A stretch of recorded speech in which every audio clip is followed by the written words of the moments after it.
Përshëndetje nderuar miq, ja ku jemi sërish në emisionin ton Realitete Ekonomike. Duam të flasim për rëndësinë e konferencës së investimeve Bashkimi Evropian, Ballkani Perëndimor, zhvilluar në Tiranë pak ditë më parë në datat 13-14 tetor. Jemi në studio, në bisedë me zotin Albert Gajo, i zëvendës ministër i integrimit, ekspert i njohur i ekonomisë, prodhues i verës shqiptare në Leskovik. Zoti Gajo, përshëndetje, mirë se ardhët. Përshëndetje, faleminderit për ftesën. Zoti Gajo, pse u zgjoll Tirana për forumin e investimeve, një event shumë i rëndësishëm të Ballkanit Perëndimor me Bashkimin Evropian? Mendoj se kjo është një përzgjedhje e dyfish, sepse çdo lloj zgjedhje e vendodhjes është edhe sigurisht edhe me një ftesë të vendit organizator, po dhe një predispozicion i bashkëorganizatorit të konferencës, që është Bashkimi Evropian,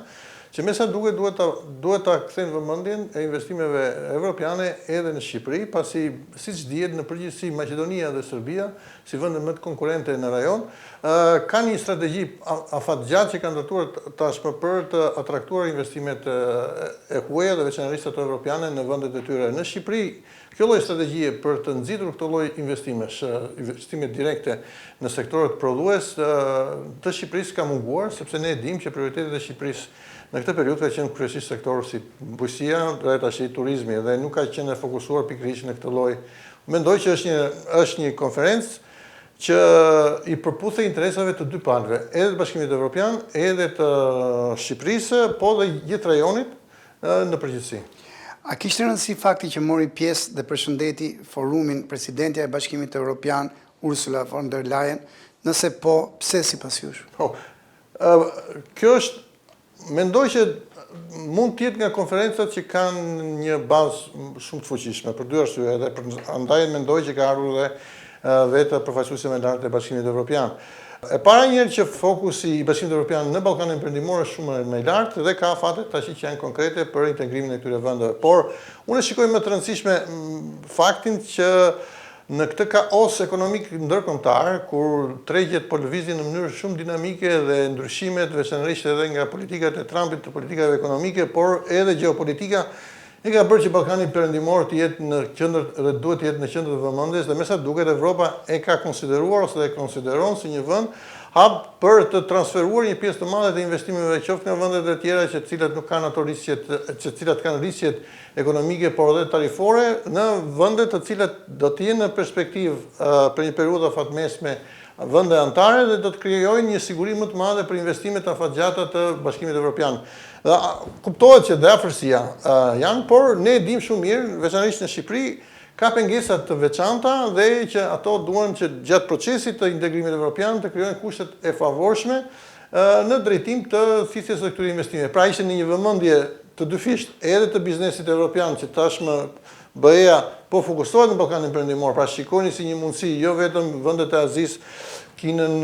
Indinë, por edhe Turqinë që kanë qenë vende atraktive, por edhe Shqipërinë dhe vendet e tjera të Ballkanit, po sigurisht që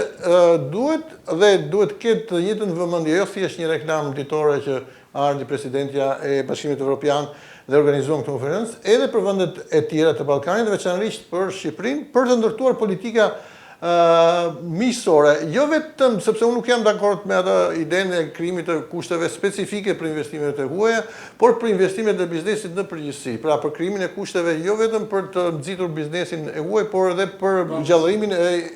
sektorit vendas, se ti nuk mund të krijosh pole diskriminuese për investimet e huaja apo siç janë krijuar deri tash, sepse në përgjithësi dhe këto lloj promovime që ka bërë Shqipëria në drejtim të nxitjes investimeve vendase me duke nxitur investitorë strategjik, këto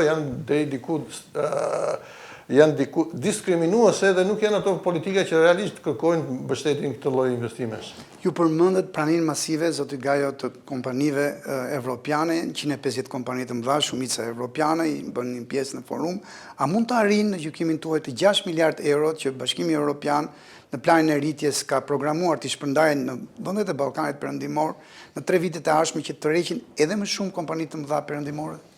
Bashkimi Evropian përgjithsisht edhe prioritetet në cilën u caktuan këto investime janë për ndërtimin e një infrastrukture që këto vende të integrohen shumë mirë me njëra tjetrën, me infrastrukturë rrugore, me infrastrukturë energjetike dhe me politika mjedisore veçanërisht për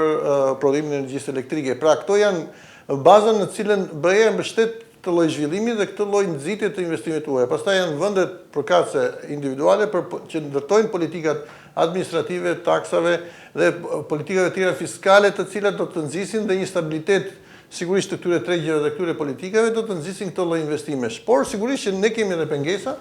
sepse një nga pengesat kryesore që ka hasë dhe biznesin në Shqipëri është mungesa e fuqisë punëtore. Si do zënësohet kjo lloj fuqie punëtore, do të rriten pagat që ta traktosh të fuqi të ri punëtore ose të rikthehen ekspatët, apo do ta kompensosh atë me fuqi punëtore nga vendet e Azisë apo vendet të tjera të cilat po shikojnë një trend. Kjo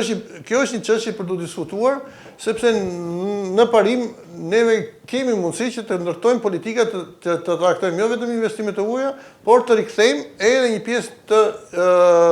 të fuqisë punëtore të specializuar dhe të kualifikuar që ndodhet jashtë shtetit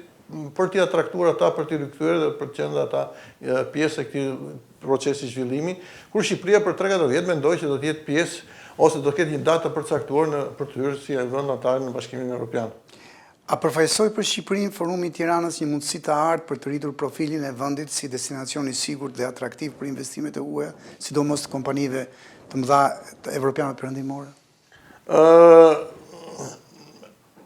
Është një mundësi shumë e madhe, por siç e thash, konferenca vetëm të hap ditën e jeshile dhe të krijon mundësinë që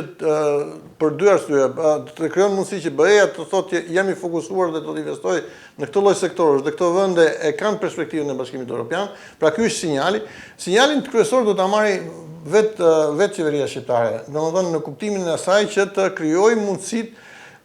që këto lloj investimesh të vinë në Shqipëri, për duke përcaktuar cilët do të jenë sektorët që ndoshta mund të jenë më atraktiv. Unë mendoj sektorët të cilët të lejojnë zhvillimin e qëndrueshëm dhe mundsojnë një rritje të vlerës së shtuar, veçanërisht në teknologji, në investime të tjera që kërkojnë burime të mëdha energjetike, se Shqipëria potencialisht mund të prodhojë akoma energji elektrike, qoftë nga burime e tjera, dhe jo në sektorën të cilën potencialisht do të kërkoni fuqi punëtore, siç kanë qenë në fason e rit apo sektorët të tjerë të cilat do ta kenë pamundur për të përballuar këtë lloj investimesh në Shqipëri. Pyetja e fundit për këtë bisedë tonë sot, zoti Gajo, në konferencë gjithashtu fokus ishte krahas inovacionit që edhe juve përmendët, edhe arsimi profesional pra trajnimi i fuqisë punëtore në vendet e Ballkanit Perëndimor. Vëmendje e dur? Kjo është një politikë që është përmendur që përpara 15 vjetës, domethënë janë ndërtuar politika të cilat promovojnë qoftë arsimin profesional, qoftë rikualifikimin dhe të tjerat, por me sa duket akoma vëmendja kryesore është tek arsimi i lartë. Ndoshta është edhe një atraksion që ka administrata publike për të përthithur kontingjentet të studentëve të cilët vinë, sepse shikohet që administrata publike ka mundësinë më të madhe për të punësuar dhe për të dhënë të rroga atraktive për brezin e ri, dhe ata synojnë gjithmonë më shumë fakultetet të shkencave sociale dhe më pak ato të inxhinierisë apo të shkollat e tjera profesionale. Kështu që nëse sektori privat do të bëhet atraktiv, veçanërisht në fushat si innovation, teknologjia e tjera, sigurisht që duhet të switchet dhe duhet të fokusohet vëmendja e brezit të ri për të marrë degë ose fakultetet të cilat mund të kenë perspektivë në sektorin publik, po jo në sektorin privat, si kanë kualifikime të tjera dhe shkolla të tjera profesionale. Zoti Gajo, faleminderit që ishit me ne sot në intervistë. Faleminderit ju për ftesën. Të nderuar miq, ju faleminderit që na ndoqët dhe mirupafshim takimet e ardhshme.